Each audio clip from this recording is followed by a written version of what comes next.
Well, welcome everyone. I just want to introduce myself. My name is Ron O'Neill, as well as two fine gentlemen that are doing two courageous things over the next little while. Sean Sassoon, who is battling cancer right now, but is an incredible inspiration to many, many people out there, as well as Jordan Rossman, who unfortunately lost his father a number of years ago, but his bringing his inspiration and moving forward with cancer research and bringing it to the forefront. And what I'm going to do is, first of all, I would like to introduce Sean Sassoon first, who was just diagnosed later last year in 2015. And I've known Sean for many years, who's one of those people that he doesn't look at a problem, he finds a solution, and he's one of the taglines that has come out with his cancer diagnosis is keep smiling. So without further ado, I'd like to introduce Sean. Hey everyone, here I am. By the way, my name is Sean Sassoon, like Ron said, and it's true. Yeah, a few weeks ago, I recently learned that, of course, I have testicular cancer, and it's been a challenge, but I try to look at the bright side of everything, and there've been a lot of great things that have come out of this. I have, of course, an upcoming battle to deal with in about another week or so. I start my chemotherapy, and of course I'm trying to go into it with the highest spirits I can.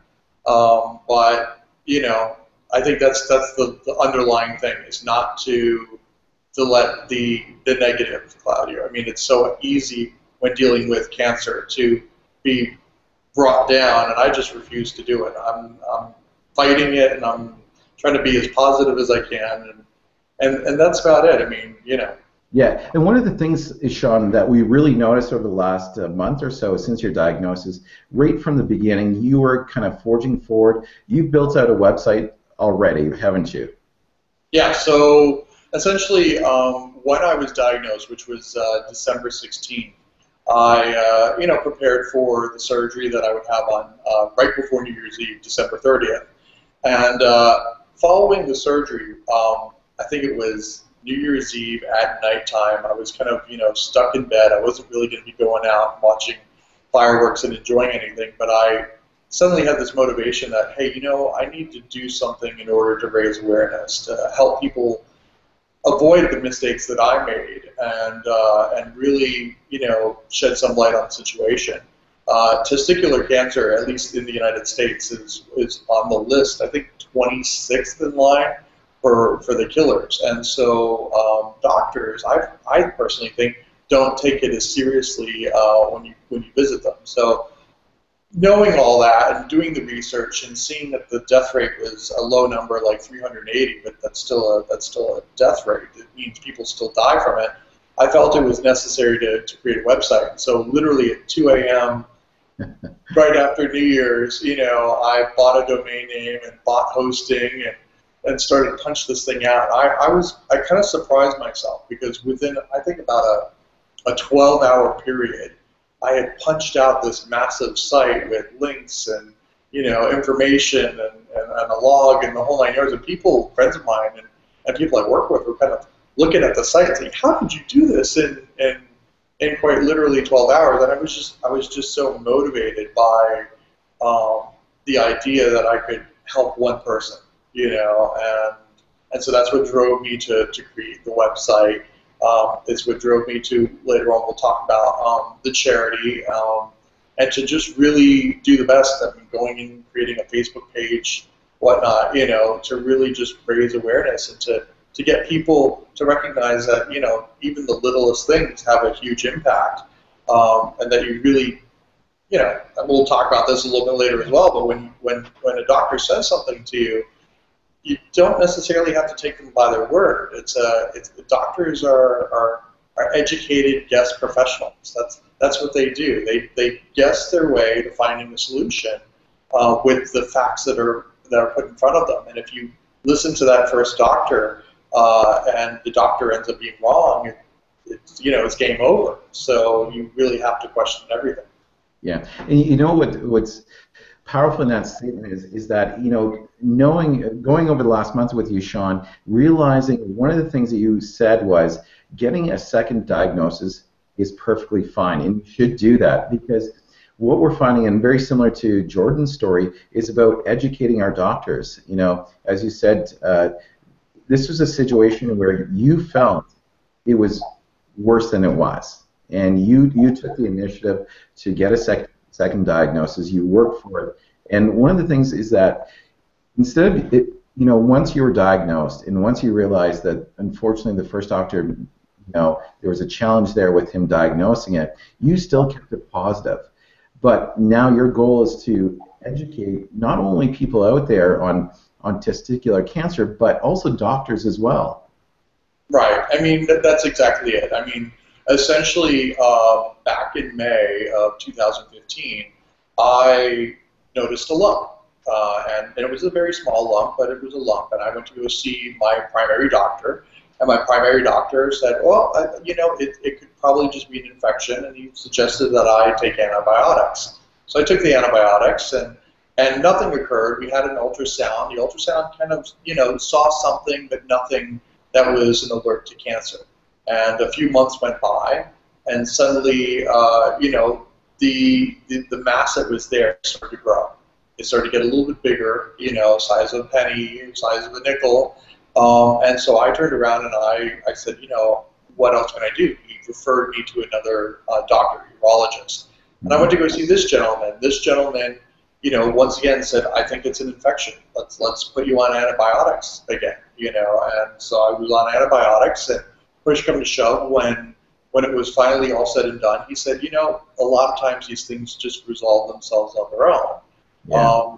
What I suggest is, you know, call me in 6 months, and if you have any pain, you know, take some ibuprofen. And I left that office thinking, you know what, okay, yeah, he's a professional, he knows what he's talking about. Despite the fact that I have this thing that's growing and it hurts, maybe it is an infection. And so I thought about it, left it alone for a couple of weeks, spoke to some family up in Canada, and they convinced me that I needed to get another opinion. So I reached out to a bunch of friends, got a third opinion, went to walk into this doctor's office, and right away he was like, you know what, we need to do something about this immediately. And let's put you through the battery of tests one more time just to make sure. And what do you know, 2 days later I get a phone call, and you know, it's a tumor. At this point it was the size of probably a peach, a small peach or something. And you know, it got to a point where, I mean, all this time I knew at the back of my head there was something there. Yeah. It wasn't right, and I followed it through. But I mean, I don't think I would have been so quick to act if it wasn't for the people around me trying to convince me that I really did need to get that third opinion, the second opinion. So so of course that's what ended up happening. And as soon as he recognized what it was, and it was like boom, boom, boom. Okay, schedule you for surgery. Test your blood to see what your marker count. I didn't even know that the cancer would actually show up in the blood. If I would have known that 5 months earlier, I might have been able to have a diagnosis that much sooner. And to think that the first urologist that I went to go see didn't even think to do that, it just goes to show that you have to be a little bit more engaged. You have to do your homework. You have to, you really, in my way, I look at it, I have to educate people, but I also have to educate the doctors. Because if the doctors aren't asking the right questions, then they're letting people go through these situations that could have been totally avoided. Yeah, certainly. And it costs people's lives in the end. I mean, that's just the way that I see it. Yeah, and Sean, I know that you know, you're on your journey over the next little while. Yesterday you had surgery. You know, we jokingly say you got your USB ports installed. Can you just tell me a little bit about that and then the next couple of steps for you? So yeah. So as I found out that the cancer that was removed wasn't removed quick enough. The cancer has spread to my lower left lung and possibly other places. So I've gone through a battery of PET scans and MRIs and CAT scans, and hopefully in a couple of days I'll have a better idea of where it's spread, if it's spread anywhere else. But in order to treat it, I have to go through chemotherapy. And the thing about chemotherapy is there's different drugs for different cancers. So in this case, I have to go through a specific type of chemotherapy called BEP, which are 3 specific drugs. In order to do that, they pump like bags and bags full of these medicines, I guess you could call them, which are designed to destroy, the cancer. In order to do that, you can't just put it through your regular veins. Your veins won't be able to handle it. And you're going to go through it for 5 days in a row, for 3 to 5 hours of being hooked up to these machines. So what they do is they give you an option to put in either a PICC line in your arm or a central line. Both go into a major artery that goes into your heart. So yesterday I was preparing for this wonderful procedure of getting this central line, which was placed just, above my chest. Yeah. And this central line, it's creepy. I couldn't help it. I had to do the research online and look to see. And I tell you, that was probably the biggest mistake to do before the procedure. You're going to put a straw, literally snake it through my, my skin and through my artery into my heart. I was like, how am I going to do it? But I went in there, and of course, Ron, you know me, sense of humor. I talk to everybody, and I laugh and I joke, and I got to know the team that was doing it, and it really relaxed me. But I was awake for this procedure, and luckily for me, this doctor that I had, the surgeon, was phenomenal, because as he's giving me an injection to numb the pain, I'm thinking that's all he's doing. He's just giving me a couple little shots.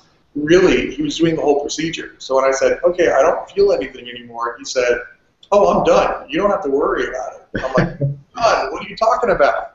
So all this anxiety that I had about getting this port, put in, is no big deal. So I'm recovering, and today I went into work, and people at work are like, what are you doing here? You just got surgery yesterday. I said, honestly, you guys are what get me through the day. If I'm by myself, you just think about all the things that can go wrong. But being around people, for me specifically, helps me deal with the scenario that I'm going through. So in about a week or so, starting on Monday, the February 8th, I start my first chemo treatment. So I'll be hooked up to this machine, and it's like a little lounge chair, supposedly. And literally, they're going to just plug this port right into my chest, and they're going to start the chemotherapy. And I'm going to do that for 5 days, and then rest for 3 weeks, and then come back for the second month and do it again for another 5 days, and I'll do this for 4 or 5 months. Yeah. So. And as you know, Sean will be there during that journey over the next number of weeks and number of months with you as well. And one of the other things that's coming up is on February 20th. I know that another fundraising event that you're involving yourself with cancer. Can you tell us a little bit about that? So yeah, I'm involved with a group that's called the Dolphins Cancer Challenge, and in the United States we have our football teams, and in Miami we have the Miami Dolphins, and the Miami Dolphins are associated with the University of Miami, which has the Canes, and so University of Miami has a cancer center called the Sylvester Cancer Center. And they've decided to push through this big campaign to raise money for cancer research. And I decided, early on, as soon as I learned I had cancer and that, I was going to have to deal with this, I felt that I wanted to find a way to contribute in some way to raise awareness, to raise money for the research. But more than that, I knew that it would be sometime around February that I would be going through my first stage of chemotherapy. And so I was looking at this as an opportunity to meet other people who either are currently going through chemotherapy or have beaten the cancer. Because I've heard that chemotherapy is depressing and it's gut-wrenching. And I saw this as an opportunity to really stand with other people and to kind of feed off of that positive energy and to help me get motivated for another 3, 4, 5 months as I go through this cancer. My hope, my wish is that I'm going to beat this thing. Yes. It's the guarantee. You got to fight it. In the end, I was joking about it the other day. You can eat healthy, you can take care of yourself, You can exercise, you can do everything right, and this thing will still come and get you. So, you know, so that's what I'm going through. So I'm raising this money. It's actually on the website that I created in the donation section, gofireballs.com. I thought I would have a little fun with the name, and I mean, testicular cancer. It's usually kind of depressing, and I thought, go fireballs. I mean, how much crazier and fun can you get with that? That is great. That is wonderful. So, it's amazing your story, Sean, and we will be definitely following it, like I said, over the next days, weeks, and months as well. And Jordan, who is an incredible inspiration for us as well, because on February 4th, World Cancer Day is coming up, and he's going to be doing a special event. But I don't want to talk about that because I want to talk about what really inspired Jordan and really brought him full circle with this and what he's doing on February 4th. And Jordan, your father was diagnosed with cancer, wasn't he? Yes, Ron. So first of all, Sean, this is the first time we've met each other digitally. But your story and your attitude towards all of it is really inspirational. It's something. When my father was diagnosed, it was. He was the same way. Like it's really upsetting for him, and it's also upsetting for the family. And it was really important for him to not have the people around him sort of moping around and sad and getting really down in the dumps about it. It was, like you said, making sure that we keep a light atmosphere, smiling, joking around, keeping spirits up. That really got him through a lot of tough times. So. Your story is a huge inspiration, and I'm sure that it'll have a huge impact on people locally and now internationally as we get to share your story up here. So a little bit about my story. In January of 2012, my father was diagnosed with brain tumor. So it's called a glioblastoma brain tumor. It was, he wasn't misdiagnosed, but it was certainly something that had been there for a while, and through certain tests with certain doctors, it was missed. It wasn't. They didn't find it when they probably should have. So by the time they found it, basically it was a tumor the size of, a peach or an orange, right in the middle of his brain. So it was a little bit of a different story for us. We were told right from day one that this is not the type of thing that you can survive. It's not a matter of if, it's more a matter of when. And so right from day one, the goal was twofold. It was to, preserve a quality of life and to, see how long we could delay the inevitable, if you will. So, we were really lucky, in a couple ways. One, he was given about 12 to 14 months, and he made it about 26 months. So, we did really well on that end. And, like you were saying, each type of cancer has different types of chemo. So, there's a unique challenge that I've learned about since this whole thing happened, and the unique challenge with brain tumors is that Mother Nature has provided you with something called the blood-brain barrier. So it's basically, in layman's terms, it's basically a bag that goes around your brain that prevents things in your body from getting to your brain. It's really there to protect your brain. The issue is that most types of chemotherapy can't get through the blood-brain barrier. So what they would typically like to use to treat brain tumors, it won't work. It won't get to the brain. So the type of chemotherapy that he took was actually in a pill form. And he was really fortunate in the fact that the side effects from this chemotherapy are relatively speaking, very small. It wasn't, what you hear a lot of other chemotherapies being like, and it was not a comfortable time for him. It was not, something he wanted to do, obviously, but it was not as bad as it could have been. So in terms of prolonging the inevitable and preserving a quality of life, we were successful in that. But, you know, I'll get a little bit into what we, as a family, my family has done to try and help further research specifically for brain tumors. He was treated at a cancer center at a hospital called Sunnybrook, which is here in Toronto. And basically, what we've done is we've created, our family has created this program called the Michael Rossman Brain Tumor Lectureship. So the point of it is to educate the public, but more so, the goal of it is a little bit more specific. We want to educate doctors on, you know, what different cancer centers across the world are doing, and we want to help specifically people who are suffering from this same type of cancer, help them navigate the system. So if there's clinical trials that they're interested in, or there's certain you know, treatment facilities that are abroad and not just in Toronto, we want to help them navigate through that system. So in October, we had our first annual event. So we brought in a Dr. Reardon from the Dana-Farber Cancer Institute with Harvard, and he is an expert in something called immunotherapy, which I won't get into because it's way over my head.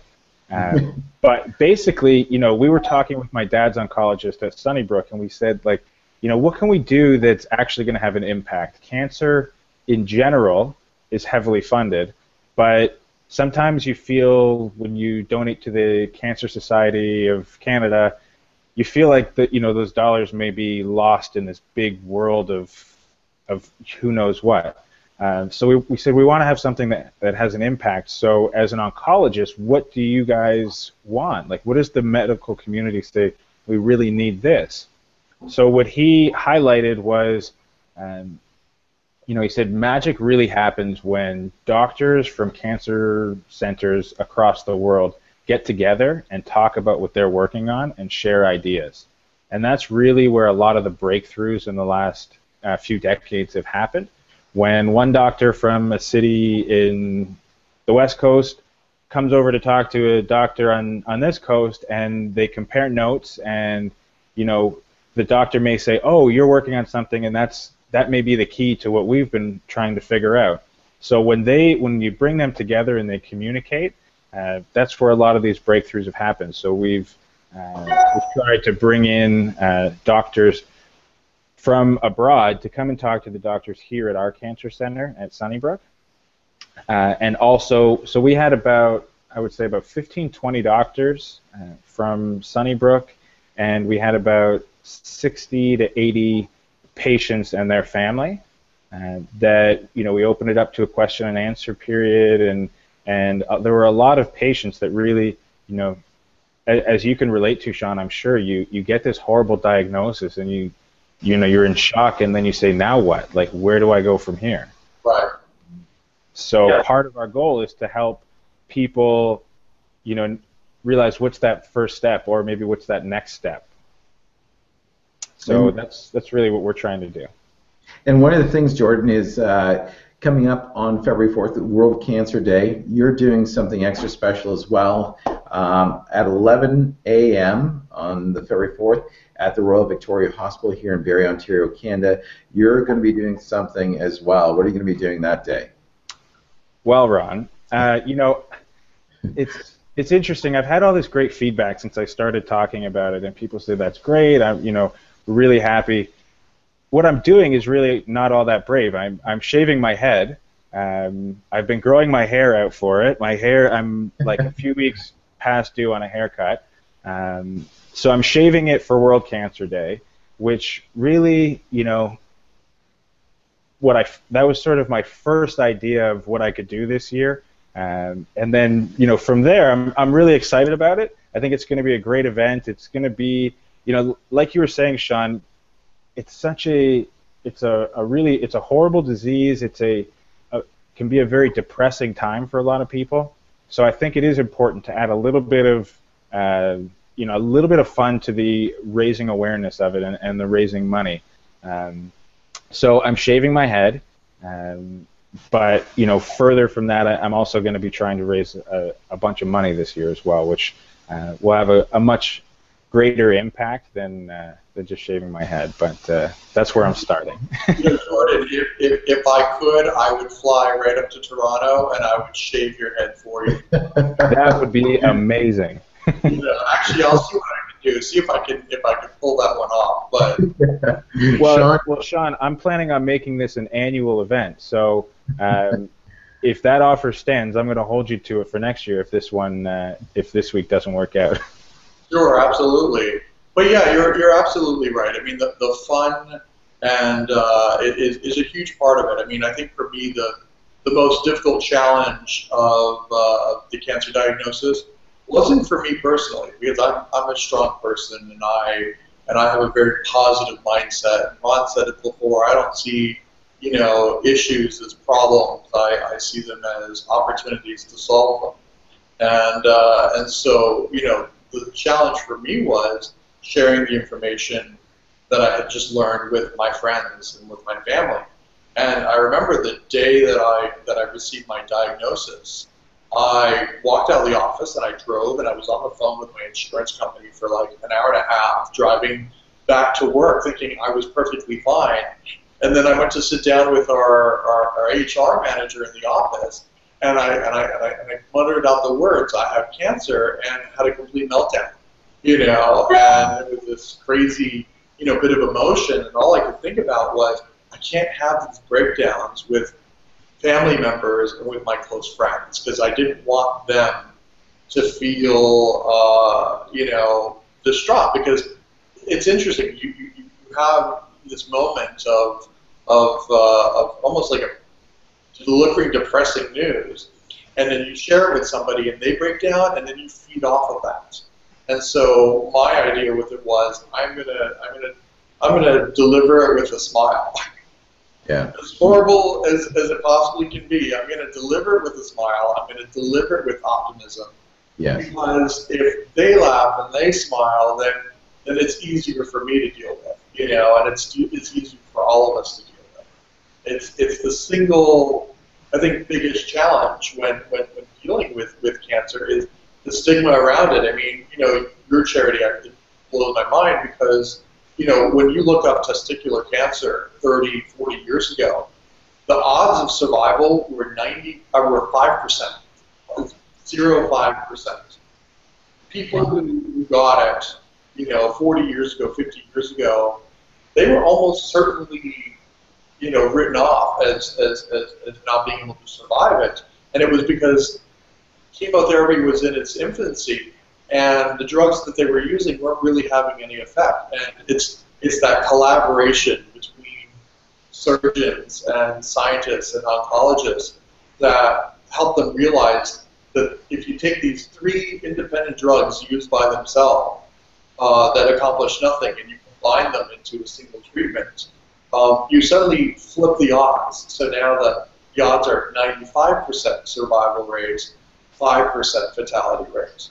And it's because of that collaboration, and so listening to you, I mean, this is the first time I'm really actually hearing about your charity and what you're actually trying to accomplish. And I'm seeing, it's without, if there wasn't that collaboration 40 years ago, specific to the type of cancer that I have, my odds would be that low.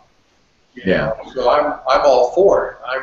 I'm all for the idea of creating this collaboration and this sharing of information, not just between the doctors, but also between patients, and really informing everybody. Because I think if we do that, God knows there's probably somebody out here who's come up with one great solution, and another person 12,000 miles away on the other side of the planet who's also come up with a great solution. It's a matter of just bringing the two of them together.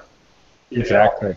Yeah, extremely well put, Sean. And then this is, as all of us know here, Jordan and Sean just met each other today, and bringing the story together and bringing this across borders is truly inspirational. So I just want to thank both of you, both Sean and Jordan, and Sean will be watching you very carefully throughout the next couple of weeks, couple of months, and keep smiling. I love that tagline so bad. It's just. By the way, you know, I would shave my head as well, but I don't have very much to It wouldn't be a very big deal. Yeah. So what a great lead in there. On February 4th at RVH, Royal Victoria Hospital here in Barrie, Ontario, at 11 a.m., Jordan will be shaving his head and in memory of his father, as well as raising money for cancer. And Sean, on February 20th, down there in the beautiful Miami, beautiful weather, you're going to be down there with the Dolphins raising money and awareness. So, hey, Ron, I just want to really quickly plug how I'm going to be raising this money this year. Yes.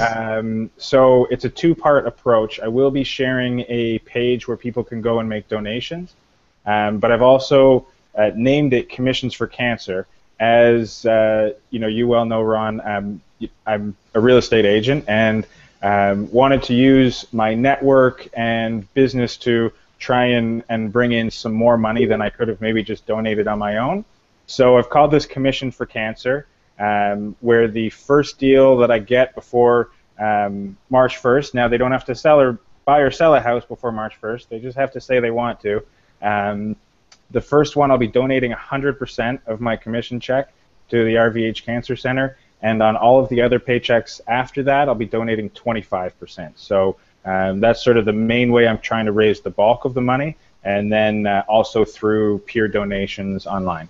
Yeah, and Jordan, they can reach out to you through Facebook, obviously, at Jordan Rossman. You can find him there as well as with Sean at Fireballs. Is it the Fireballs or Fireballs.com? GoFireballs.com. And Go Fireball. Facebook as well. It's Go Fireballs as well on there. I'll make sure when we post this YouTube video that the link for both of your Facebook page and for your website, Sean, are in the section below the video. Sure. Thank you. Wonderful, guys. Thank you so much and in sharing your inspiring story. So thank you both, Sean and Jordan. Well, have a good evening. You too. Take care. Thanks, Ron. Thanks, Sean.